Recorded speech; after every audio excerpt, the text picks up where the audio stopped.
আতঙ্কের রক্তাক্ত ষড়যন্ত্র, দেশের রাজধানীকে উড়িয়ে দেবার নীল নকশা। আর সেই ভয়াবহ পরিকল্পনার মাস্টারমাইন্ড কাশ্মীরের পুলওয়ামার বাসিন্দা ডক্টর ওমর। পেশায় ডাক্তার, কিন্তু চরিত্রের রক্তপিপাসু জঙ্গি। এই মানুষটা মানুষ নয়, এ এক চলন্ত মৃত্যু কারখানা। এবার দিল্লি বিস্ফোরণ কাণ্ড ঘটানো জঙ্গি ডক্টর ওমরের এক চাঞ্চল্যকর ভিডিও সামনে এসেছে। এই ভিডিওতে গড়গড় ইংরাজিতে সে সুইসাইড বম্বিং বা আত্মঘাতী বিস্ফোরণকে সমর্থন করেছে, যা প্রমাণ করে ওমর শুধুই জঙ্গি নয়, আত্মঘাতী হামলার আইডিওলজিক্যাল ট্রেনারও। এই ভিডিওতে ওমরের মানসিকতা, তার পরিকল্পনা এবং জৈশে মোহাম্মদ সন্ত্রাসী নেটওয়ার্কের সাথে তার সক্রিয় সম্পৃক্ততা প্রকাশ করে। সূত্র অনুসারে জানা যাচ্ছে, এই ভিডিওটি বিস্ফোরণের আগে ওমর নিজেই রেকর্ড করেছিল। এই ভিডিওতে জঙ্গি ওমরকে ক্যামেরার সামনে একাই দেখা গিয়েছে। সেখানে সে জানায়, সুইসাইড বম্বিংকে এখনো ঠিক করে বোঝাই হয়নি।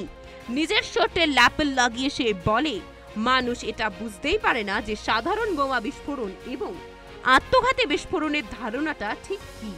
এই নিয়ে একাধিক ধারণা রয়েছে অনেক মত পার্থক্য। সে আরো বলে, আসলে সুইসাইড বম্বিং এর ক্ষেত্রে যে সমস্যাটা দেখা যায় তা হলো, মানুষ যখন জানতে পারে তার মৃত্যু কখন কোথায় হবে, তখন সে একটা কঠিন মানসিক পরিস্থিতির মধ্য দিয়ে যায়। তখন সে ভাবতে শুরু করে দেয় যে মৃত্যুই হলো একমাত্র গন্তব্য। সে আরো বলে, কিন্তু সত্যিটা হলো, এই ধরনের ভাবনা বা পরিস্থিতি কোনো গণতান্ত্রিক বা অন্য কোনো প্রক্রিয়ায় একেবারেই গ্রহণযোগ্য নয়, কারণ এগুলি সমাজের নিয়ম, নীতি এবং আইনের বিরোধিতা করে। One of the very misunderstood concept of what has been labeled as suicide bombing. It is martyrdom operations, and it is being known in Islam. There are multiple contraindications, there are multiple arguments that have been brought against it. Martyrdom operations: when a person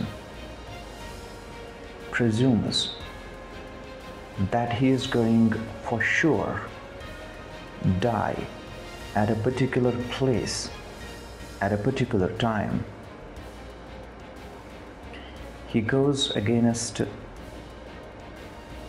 the presumption that a particular is going to die in a particular situation.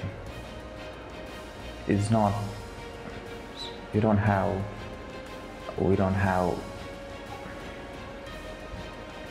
situation. Omar পেশায় একজন doctor ছিল, কিন্তু গোপনে ছিল জৈশে মোহাম্মদের white collar সন্ত্রাসী। এর থেকেই বোঝা যায় জঙ্গি মডেল কিভাবে সাধারণ মানুষের মধ্যেই লুকিয়ে আছে। বিস্ফোরণের আগে পুলিশ তার দলের বেশ কয়েকজন সদস্যকে গ্রেফতার করে।